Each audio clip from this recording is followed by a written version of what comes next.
fi beeksisawwan adda addaa hojjechuun kan beekamtu kaadhimaan artiist Andu'aalam Gosaa Qananii Addunyaa du'aan addunyaarraa boqatteetti.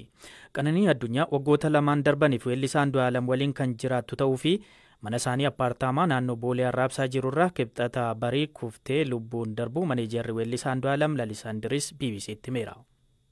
Hangammaatti wanti nuti beeknu barii toora isaatii 11tti yeroo dhiyaatutu bilbilame natti himan Qananiin miidhamteetti hospitaala galteetti natti nu qaqqabinaan jedhanii akka ani immoo baallii Booranaa irratti gadaa Booranaa irratti hirmaachuuf gara Booranaa deemeen ture. Reefuun gara Finfinneetti deemaa jira bakka sanatti argamuu hin dandeenyeen ture. Odeeffannoo aga hammaatti jiruun egaa mana isaanii mana jireenyaa isaanii irraa gamoo 5ffaarraati. Akkamiin akka isheen kuftee fi maal akka isheen taate qorannootu godhamaa jira. Akka ammatti dhageenyetti immoo gamoorraa of darbachuu isheeti. Sababa maaliif akka of darbattee sababa maaliitiif akka murtee kana murteessite garuu wanti qabatamaan nuti beeknu yookaan dhageenye hin jiru jechuudha. Mana eessatti argamudha?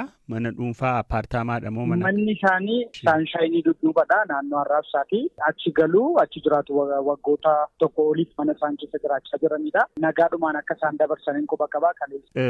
Andu'aalamii fi isheen gaa'ilaan waliin jiraachaa jiru moo? Ammaa fi akkam ishee gara fuulduraatti gaa'ila godhachuuf yeroo dhiyootti sirna gaa'ila isaanii raawwachuu fi qophiirra jiru sirriitti beeka. Haala gaariitiin illee itti adeemaa jiru waan hundumaayyuu kanatu dursee kana isaa dura garuu kaadhimaama walii ta'anii namoota waliin jiraatanii garuu gaa'ila godhatanii ofiishaalii gochuu fi sochiirra turanii jechuudha. Tole. Hammamiif waliin jiraachaa turanii? Almost kana jedhee qabatamaan waggoota isaatti immoo hin beeku. Ani garuu kan hin beeku yoo xiqqaate waggoota lamaan kana wajjin jiraachuu isaanii nan beeka. Andu'aalam kilaba akka hojjetu hojii kilaboota adda addaa keessatti akka hojjetu hin beekna tarii guyyaa kaleessaa waliin dabarsaa turan. Andu'aalam albeema isaa erga gadhiisee kilabii hojjechuu dhaabee jira.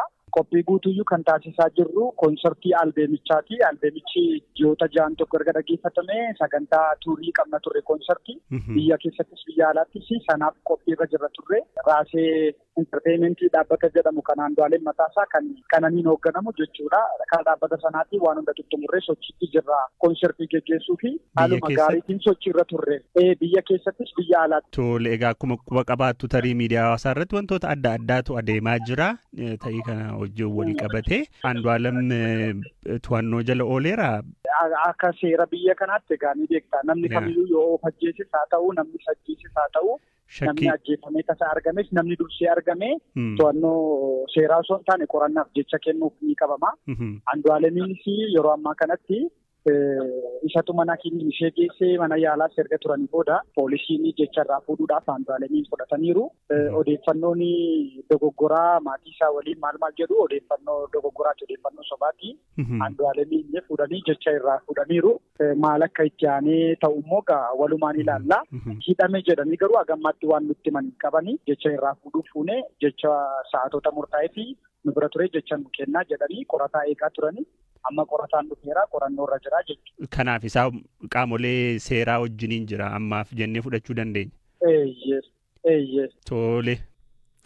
Qananii Addunyaa Yuunivarsiitii Arbaa Miinci mana barnoota injiinaringii irraa digirii jalqabaan kan eebbifamte yoo ta'u ergasii hojii moodeelingii fi beeksisa adda addaan miidiyaa hawaasaa gubbaatti beekamti. Guyyaa dhaloota ishee torban dhufu kabajuudhaaf guyyaa kaleessaa Andu'aalam waliin sagantaa suuraa ka'uu gaggeessaa akka oolan kan hime Lalisaan iddoo isheen kuftee fuudhee hospitaala kan geesse Andu'aalamii fi maatii isaa ta'uu hime. Qorannoon reeffaa hospitaala Minilikiitti jalqaba hospitaala Yaaneet jedhamu kan naannoo mana isaanii jiru tokko naannoo hayaata mana isaanii jiru tokkotti geessanii achi aga bariitti erga ture booda poolisiin dhufee reeffa achi fuudhee gara Minilikiitti geesse qorannoon reeffaa taasifame rizaaltiin qorannoo aga ba'utti immoo reeffi gara sulultaa maatii ishee bira deemee jira. Sirni awwaalchaa Finfinneetti ni raawwata jechuudha. Haala du'a Qananii Addunyaa ilaalchisee poolisii magaalaa Finfinnee irraa odeeffannoo argachuuf yaallus ammatti hin milkoofne.